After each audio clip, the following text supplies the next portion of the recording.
السلام علیکم ورحمۃ اللہ وبرکاتہ۔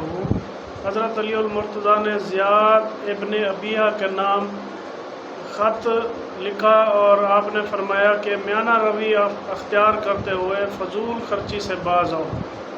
آج کے دن کل کو بھول نہ جاؤ، صرف ضرورت بھر کے لیے مال روک کر باقی محتاجی کے دن کے لیے آگے بڑھاؤ۔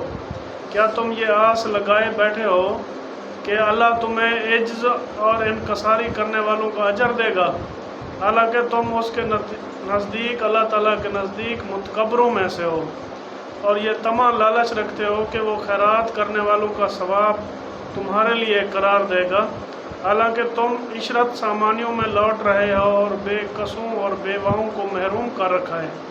انسان اپنے ہی کیے کی جزا پاتا ہے، اور جو آگے بھیج چکا ہے وہی آگے بڑھ کر پائے گا۔ واصلہ۔